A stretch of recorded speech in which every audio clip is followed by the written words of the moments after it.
Only. Already. Don't need to slate it or anything. Nope. You got everything? No, it's Want all to just good. go ahead and tell us your name, Very please? good. Jack Camo. Okay. And you'll be just talking to Tracy. Okay. You know what, Tracy? Okay, that was good. We got a shot. And second, we are rolling. Okay. Looking this way. Yep. So tell me, how do you feel about turning 60? Oh, a lot of different perspectives. One of the things is I mourn the loss of a whole bunch of stuff. I mean, I used to do this. Can't do that anymore. I used to fly gliders. I can't do that anymore. I used to cruise sailing ships. I can't do that anymore. So, I mean, it's funny, you know, I was used to that idea of like the old guy living in memories, you know, and I feel like I'm in danger of falling into that sometimes. And it's, boy, too, I mean, I look at, you know, when I was 40, you know, I thought, wow, the distance of being 60 is forever. And I look back at being 40, and that was yesterday. And then I think, that's the same amount of time between now and 80, should I be so lucky. And, you know, that's going to go by even faster. So, I agree. I thought the 40 to 60 was like overnight. So what's that? Is that that incoming. coming out? Okay. So what comes to mind when you hear the word old? My great-grandfather. People who are like next door to dead. But it's funny though, I think we're probably lucky because the baby boomer generation, in every stage of life, we've got a lot of company.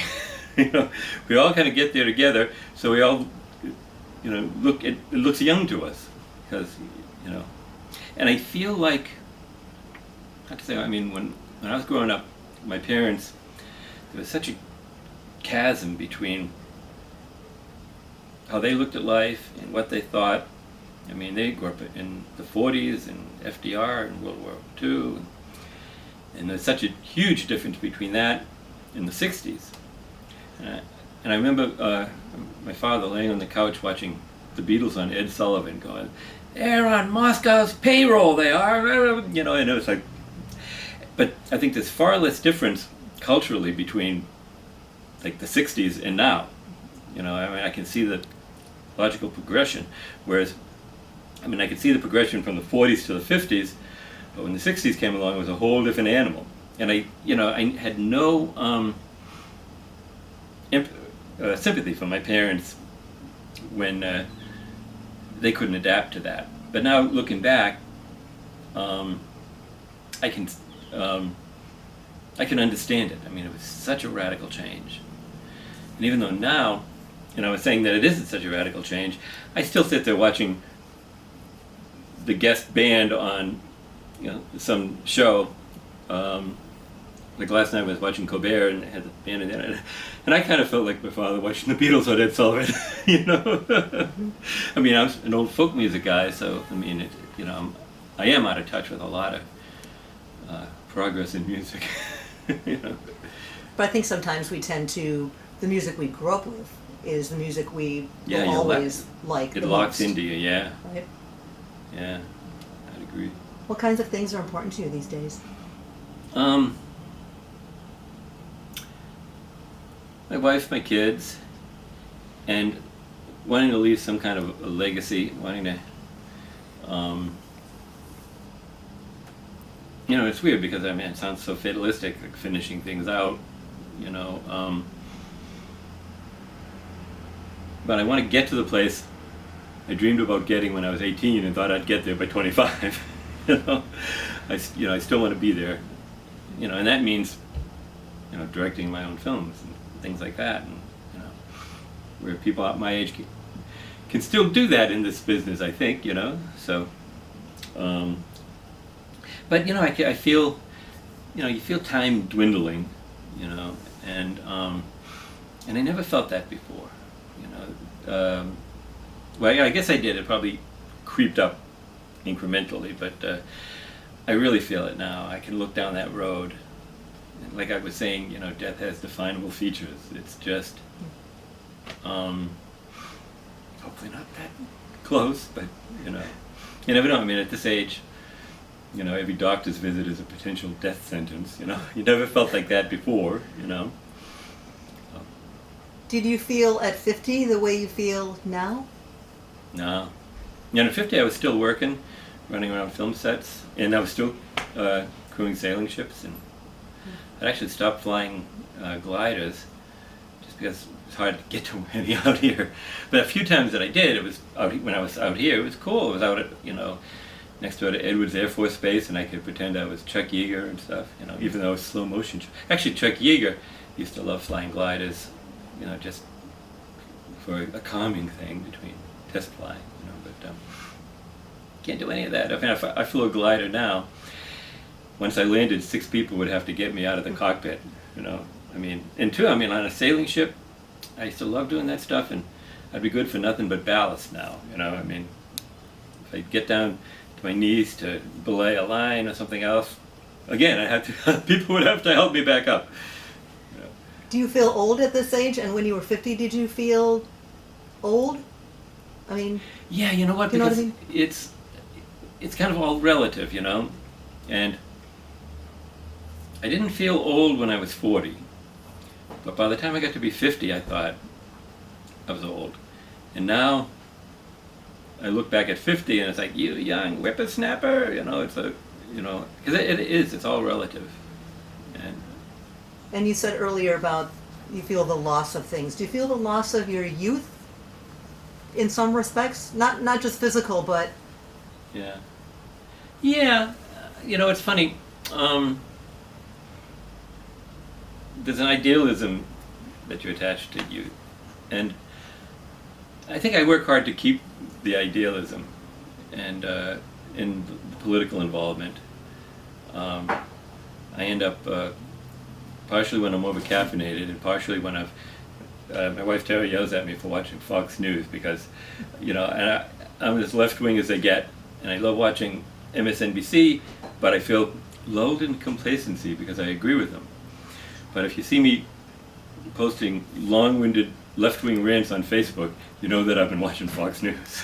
You know, I mean, and Terry, my wife, hates it when I watch it. You know, I tell her that, you know, it's like a bad accident on the highway where you don't want to look, but you just have to. You know, it's just. And I also tell her that, you know, without Fox News, there would have been no Stephen Colbert, there would have been no Jon Stewart. You know, those guys are watching Fox, you know, to get their stuff. So, and she would say, well, they watch it, so you don't have to. I'm rolling. Okay. Because in some ways, I feel like I'm replaying my youth, you know, taking on things that I kind of had fallen by the wayside when I was young. You know, I'm going back. I used to do stand-up comedy in Boston in the 80s, and got out of it when my first daughter was born. I realized that you could either be a stand-up comic and a bad father or a good father, not a stand-up comic.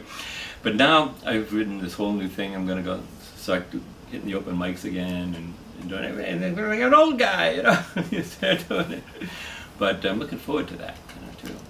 so is that like a goal or ambition that now you're gonna go for that and try to achieve that? Yeah, I mean, it's more at this point for the fun of it. You know, I don't expect to be, you know, the next comic sensation and, you know, touring the talk shows or anything. But it was fun when I was doing it, you know, and it was fun. I mean, back I was hanging out with people who, you know, became big. You know, Dennis Leary, all these Boston people that, you know, would all hang out together in the parking lot. And, you know, look where he is, look where I am, you know. But What does success mean to you?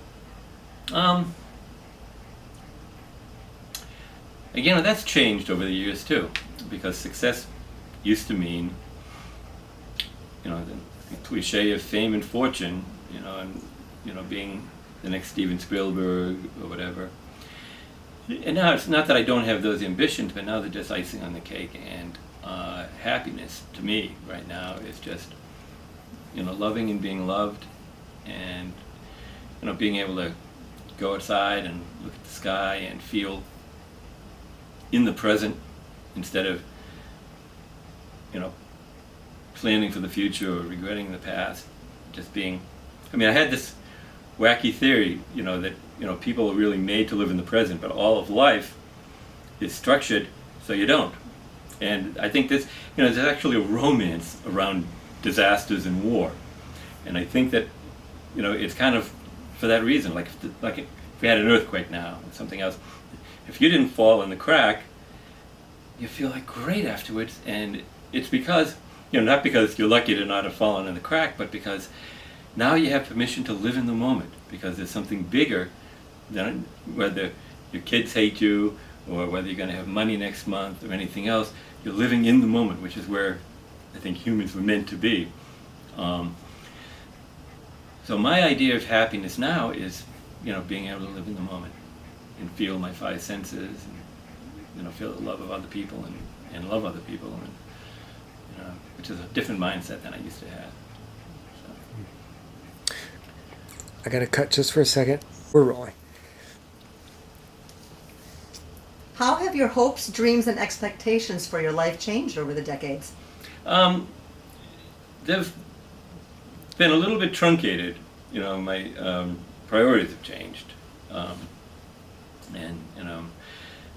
Terry and I are really happy, and I have a good relationship with my kids. And, and that stuff is really important. The other stuff I'm still, really want to do: sell a screenplay, write another novel, do stand-up, direct one of my films, But it's not the panacea than it used to be. I feel like I'm fortunate to have what I consider now the important stuff. Maybe I only consider it the important stuff because I have it, But no, Terry didn't hear that, because that's, because we love each other, and that's really great. So priorities have changed, Yeah. perhaps, over the years.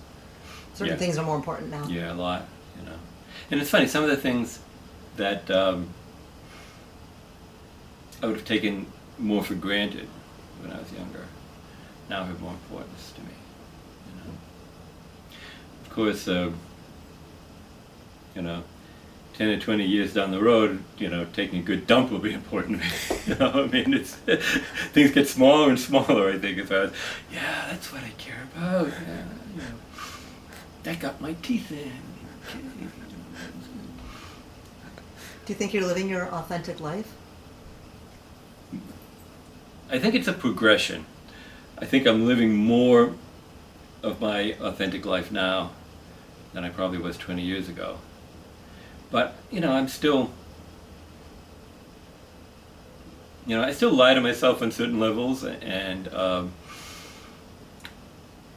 live in the fantasy still of what may be to come. I mean, getting back to, the dreams I still had when I was 20 and 30. I mean, I still spend an awful lot of time on that. And and being in this industry, especially more, in the writing thing too, I mean, you get just enough hope that, it's like being Ralph Cramden in the old Honeymooners show. You get, you come home and go, "We're gonna be rich!" And then it all fails spectacularly at the last minute, It's like, boom. And it's like, people have asked me, well, how many times can you, fall down, pick yourself up, and dust yourself off? And as many as it takes, because I enjoy the roller coaster even, I enjoy having that hope if it's going to be dashed in the future, I mean. So people our age and are 60 plus, thereabouts, we are still able to have hopes and dreams, and there's still opportunities for us. And I think that's what keeps you young too, is that, even though you settle into appreciating what you have, but at the same time, you feel like there's still things ahead of you and things that you can still achieve, whether you're kidding yourself or not, but I think that's important to have. It gives you a direction to keep going. And it's the same direction I've been, going in since I was 20.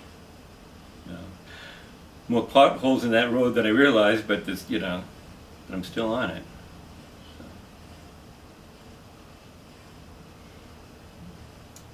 Sorry, got a little, a little emotional there. Line. What makes you happy? What brings you joy? I guess there's a number of things, you know, both superficial and more important and deep, you know. And I would say on the deeper level, to my marriage and my relationship with my kids and my relationship with Leo, my dog. But I said his name now. We're gonna be screwed. He's gonna come off. But good boy, good boy. But still, you know, and there's the things that made me feel really happy that I mourn the loss of, like the gliding and the sailing ship, and a lot of the industry too. You know, I was lucky. I mean, I worked with 3 sitting presidents. You know, I had long friendships and conversations. I mean, the photo I took over here of Vincent Price, I used to trade recipes with him, and you know, I hang out with him. Leslie Nielsen took Terry and I to dinner one time, which was awesome, pretty wild. But you know, I had great experiences that I'm not going to have again. They're just in memories, you know. Are those memories more important than the things we have, the stuff we have accumulated, do you think? Yeah. I'm not as attached to stuff or acquiring stuff as I used to be. I mean, it still has its place. You know, I'd rather die than lose that bar. You know, I mean, that's a, talk about age. That was a part of a public bar in Stamford, Connecticut from the 1840s on. So that's like older than old. And it was part of a speakeasy during Prohibition. When I got it, I mean, it's one of those things about age and valuing age. I was going to strip it and restain it, and I flipped it over, and underneath the ridge there's all this petrified gum that people left. And I looked at it and thought, you know, for all I know, that could be Lucky Luciano's gum. And I decided, this is a holy relic, and I'm not going to do anything to it. I'm not going to strip it. I'm not going to stain it. You know? Is the gum still there? Yep. You know, so it's like you end up having respect for history, you know, I think, and you know, respect for the history that, you know, lives within certain stuff. And I never was into new stuff. I mean, I think I always had a feel for old Victorian and that kind of a thing, and that hasn't changed. But I don't have the connection with status. I'm lisping now. See, and I think at one point I did. I looked at the future as you know, having stuff that I could brag to my friends about, and you know, and that doesn't mean really anything anymore. Stuff that has meaning, like you say, history behind it. I know when I buy art, I like to know the story behind how the artist created it, how they made it, what was their motivation, kind of thing. Some other stuff I have, like furniture, I mean, that kind of stuff, nobody really cares about that stuff, but I think certain things you acquire, certain things people give to you, and you look at them, and that it kind of means something to you. Kind of hard to let some of that stuff go. Oh yeah, because that is, you know, more than the actual object. It's the memories that it holds, or it's the history that it holds. You know, and those things are deeper and more valuable anyway. You know, that's what they represent. And speaking of letting go, is there anything in your life that you need to let go of? I think I've already let go of an awful lot. I don't know. I think about it. This deck and the view is more important to me than it is to Terry. And I think about that. I think about letting go, or something like that. But also, it's like it's not a status thing. It's just a place to center myself and look at the ocean. And I mean, the ocean was always a big thing for me. I'm trying to think. what there is that it would hurt to lose right now. Just lost my car, our car, you know. I think other than respect, I wouldn't want to lose respect. I mean, my own respect for other things, but also other people's respect for me. You know, that's the kind of thing that sometimes is easy to squander without realizing. And once it's gone, it's gone. Do you think the purpose of life changes as we get older? Yeah, I think priorities change, and drive and ambition change, and values change. So it does, and those all define, what your ambition is, I think. What does the word retirement mean to you? Oh, well, yeah, that's a mixed bag, 'cause now that I'm retired, and it feels great to really spend my time focusing on writing, which I'm more passionate about, than even though I loved doing lighting and camera and being on film sets and talking with big people. I had a long conversation with Dustin Hoffman. We're doing Outbreak, which wasn't a great film, but and those are things that I'll always cherish and look back like the old guy. I remember when I did, but even though I mourn the loss of some of that stuff, I love just writing and being there and being present with that stuff, and one of the things, I guess, as a way to condense what I'm saying too, is that now is really, I can enjoy it with no attachment to outcome, where I think before outcome reigned supreme. And outcome would still be, good outcome is still really good and helps me strive toward it. But even if I was to achieve it and, wrote Oscar-winning screenplays, it would never make me happier than the feeling I have just writing it. And I know that, and that's something that gives me peace, I think. The journey, Yeah, the process. yeah. And also, it's, being Irish Catholic, recovering Catholic, I can't think of anything really good happening without something really bad happening to counteract it. You never trust good times. You got to pay for it, somehow. And I think about, it's so weird. When I was living in New York, I won the Emmy, and I thought, well, this is really great. Something really bad has to happen now. And the next morning, the grossness of this, I went into the bathroom and peed out a big clot of blood, and spent like the next 6 months trying to find out what was wrong with me in hospitals and doctors, and I kept thinking, I'll give back that Emmy, I'll give it back, But it's funny how those kind of things have lost more meaning than they had. I ever thought now, if I was to win another Emmy or God forbid an Oscar or something else, today my acceptance speech would be, I'd like to thank my parents for bringing me up to be so dysfunctional that I'd work this hard for the approval of absolute strangers. But because it's kind of a false thing. It's a superficial thing, in a way. Needing approval thing. Yeah, why do we seek that approval from things like that?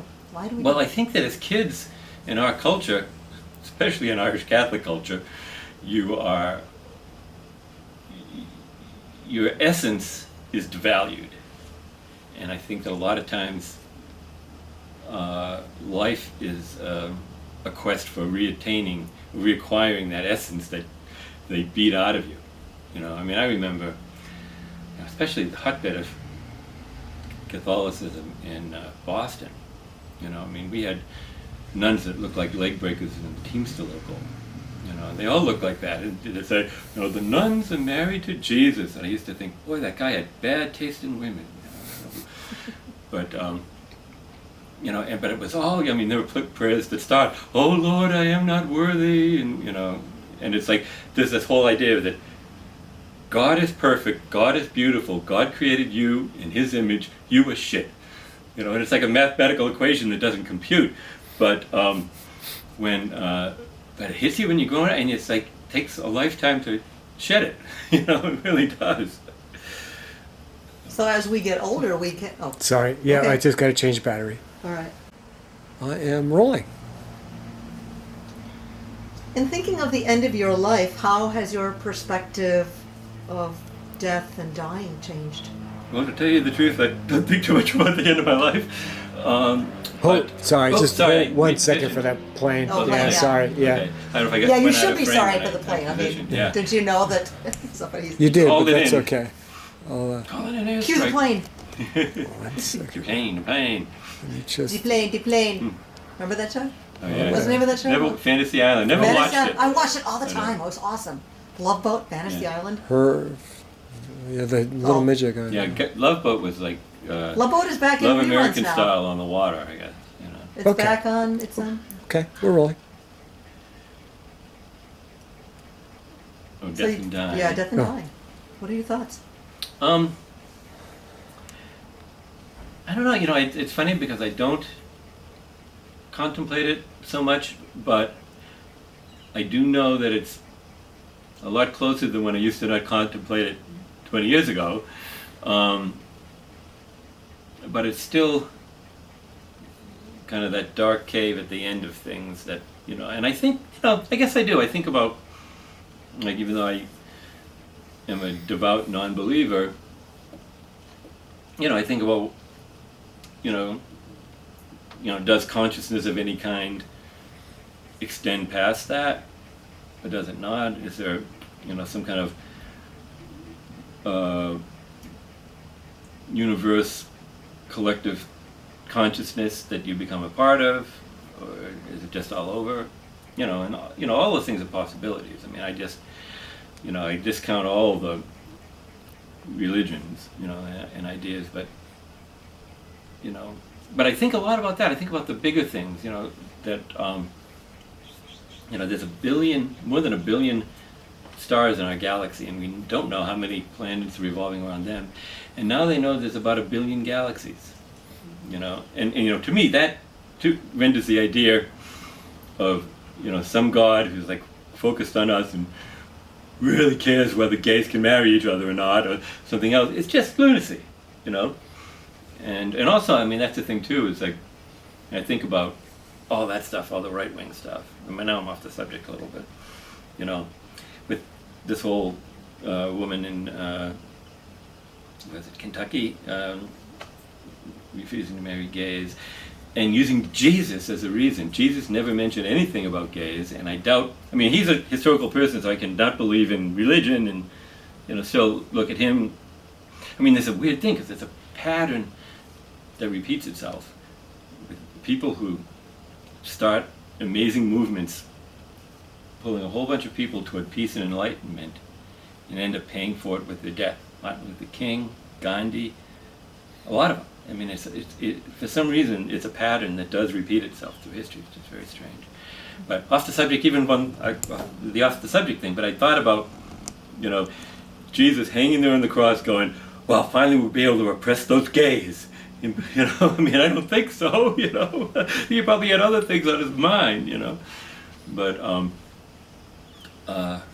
what was the subject? Way off it. Death and dying. Death and dying, yeah. And, you know, I do. I think about, because as you get older, you see a lot of people die. People who you knew and people who you loved. And you wonder what that is and what that means, you know. And I thought about, what I want to have happen, you know. I mean, you know, people want to be buried, or people want to be cremated, and it's like, I don't think I'm going to know or care, you know. Put me out at the curb in a hefty bag, I'm fine, you know. I don't care. But, you know, but it's important, from the perspective of living to visualize what it's going to be later. But once you're there, you know, who gives a crap, you know.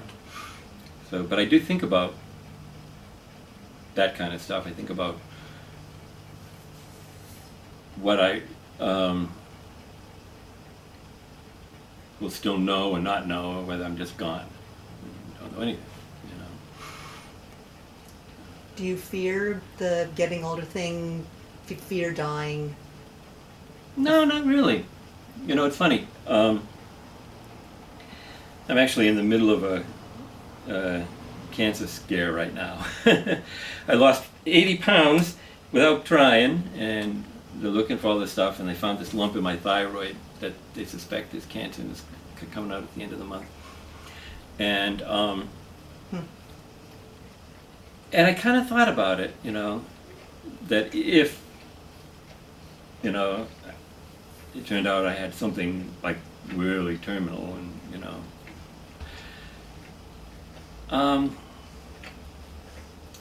I feel, you know, more philosophical about it, you know, kind of looking down the nose of it than I am scared of it. You know, I think that, you know, a lot of people never make it out of their 20s. Hell, don't never make it out of their teens. You know, people die in all kinds of reasons. That's, you know, birth is terminal, and I've lived a good life, and I've been really lucky. You know, I've been lucky to work when I did, and meet the people I did doing that, and do things I loved, like glider flying and sailing, you know, on old ships, and you know, I have a really good marriage, and you know, a wife who loves me, kids that love me, and I have nothing to feel bad about, you know. And someday we're all going to go, you know, and I think it's not going to bother me so much. Of course, I say that and I'll get the bad news, you know, but I don't think so. You know, I mean, I'm just going to, if I do get like really bad news, I'm sure there's going to be a couple of days at least, or maybe a week of feeling sorry for myself and wanting everyone else to feel sorry for me. But I don't think it's going to be the prime thing in that situation. Of course, I could be wrong. So. Yeah, I don't know how people wrap their heads around that when they get news like that. I don't know. Yeah, and I actually really haven't got that kind of news yet. Right. Well, so, yes. You know, but, let's hope you don't. Yes, thank you. Fingers and toes crossed over here. Yeah. I always think that you know, like reality fortune cookies. You know, you're just sitting at the table and you open it up and said, "That lump you're feeling really is cancer." You know, it's like, oh, you know. But you know, but it is. It's the luck of the draw, and we all, you know, whether it's in a car accident when you're 20, or a disease when you're 80, or anywhere in between, you know, we all go, you know. So. And I made it to 60, which is a lot better than 20, you know. So, as far as in the longevity thing, it is, you know. So, what's the meaning of life? Why are we here? I guess this goes back to my non-religion stance, but I'm not sure that there is. You know, I think that, you know, we have the capacity to think and to love, and you know, I think that the more you can affect the world around you in a positive way, and the people around you in a positive way, that's, if there is a meaning to life, that's it, you know. And the thing too is that, you know, we, you know, almost the same way that racism exists, speciesism is almost the same thing. I mean, what, you know, we think that humans are the top of the totem pole because we're humans. You know, dolphins and whales are smarter than us. You know, this guy over here, he feels guilt and remorse and all kinds of complex things and ideas. You know, why is that so much less? I mean, and if we're going to balance everything, he can run a lot faster than I can. He, you know, feels comfortable going outside without a coat, whether it's winter or summer.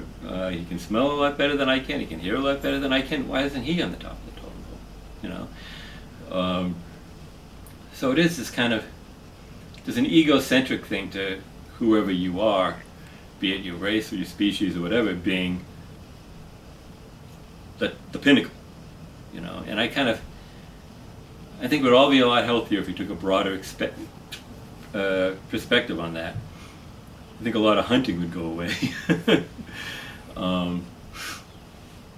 But so I think about those kind of things. I think about, and it feels mind expanding to think about that kind of stuff, and in a way that's a good exercise, a mental exercise. As you get older, kind of only the exercises you could do after a while, you know. But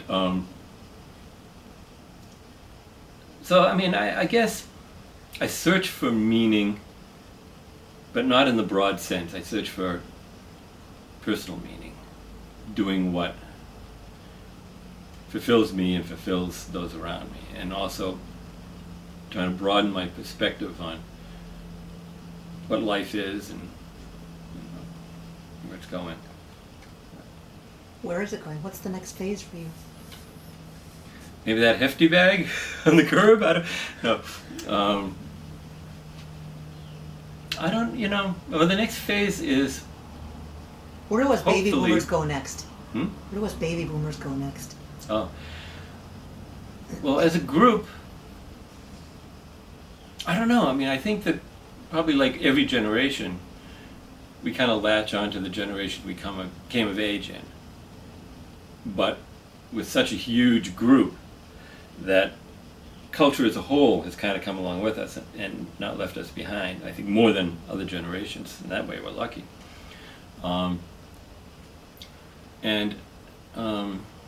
What was the question just before that? I know, and I apologize for No. interrupting you. Okay. What's next for you? What's your next phase look like? Oh, I think at this point it's a continuation. You know, I want to get back into doing stand-up, but that's lower on my list of priorities. I really want to promote and sell more of my novel, and get my second one published, and get my screenplays sold. But it's not a fame and money thing as much as it's a validation thing, and also making an imprint on a society thing, you know, leaving a legacy, and something that I didn't leave the planet without affecting other hearts and minds, I guess. And that becomes more important to me. I think, it was always important to me, but a lot with the fame and fortune stuff and everything else wrapped into it, you know. So why? Yeah. So why is it important to you to leave that legacy? Well, you know, I could say a bunch of altruistic things about that, and I'm sure those are true, but there is an ego part of it too. There's a, you know, even if you're thinking about the positive things, that I've really affected the world I'm leaving in a really positive way. And there is an altruistic aspect to that, but there's also an ego one too, I guess. Feeling that you've done that you've accomplished that. You know? Mm-hmm.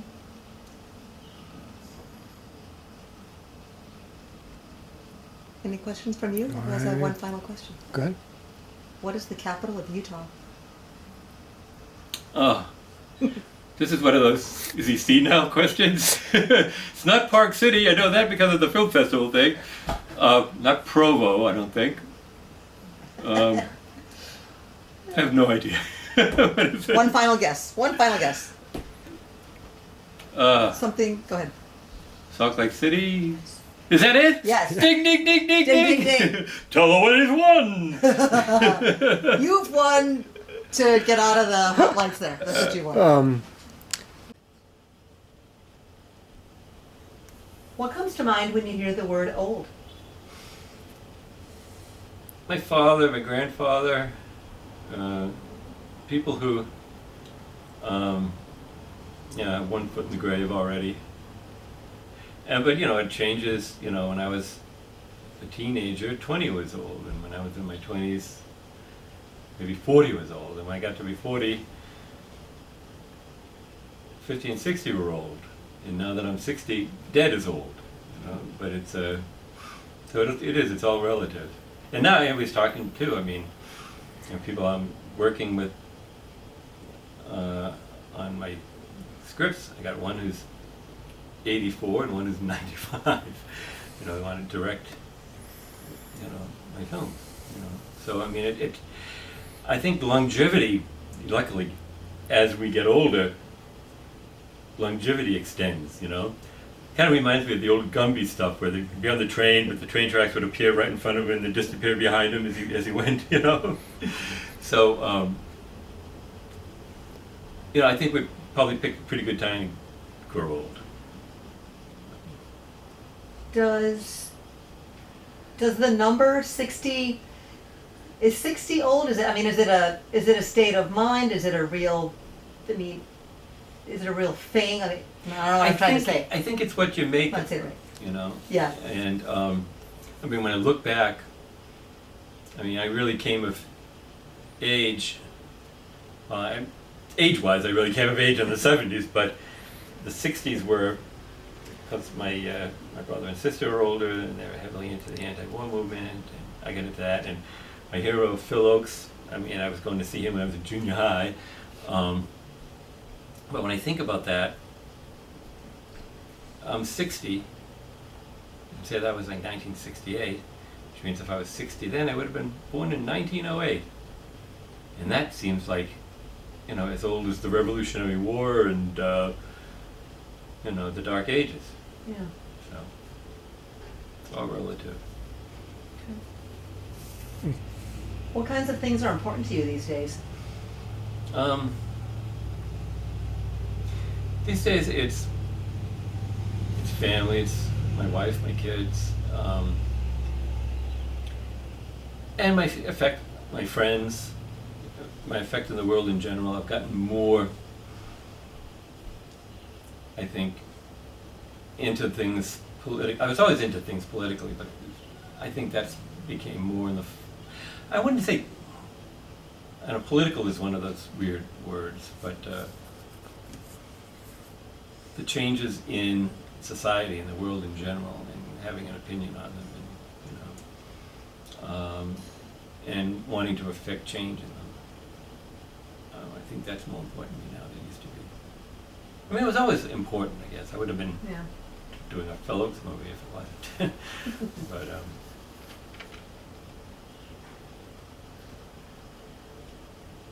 what does the word success mean to you? Yeah, that's changed a lot too. I think when I was young, success meant,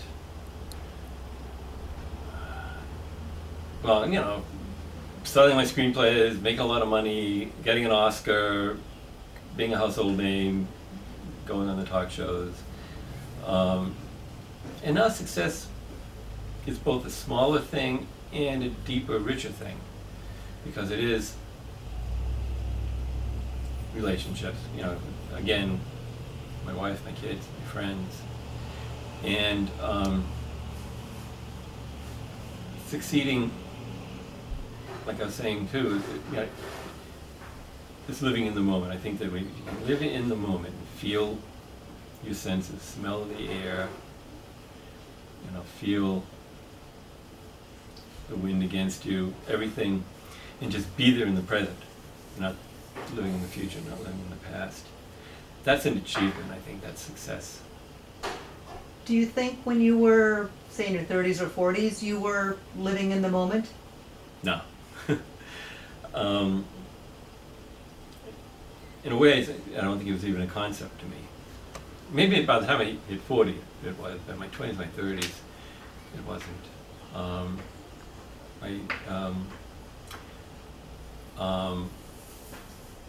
My focus was on the future, and I was also more haunted by the past. Even though I didn't have that much past then, I mean, childhood was a rough time, and there were a lot of wounded child things that still needed to be resolved that inhibited me. You know, it inhibited me through a lot of my adulthood in, greater or lesser ways. And might be responsible for me not being the next Steven Spielberg or somebody. But that stuff isn't as important as being present now. I think. I could start my own religion. Do it. We need another one.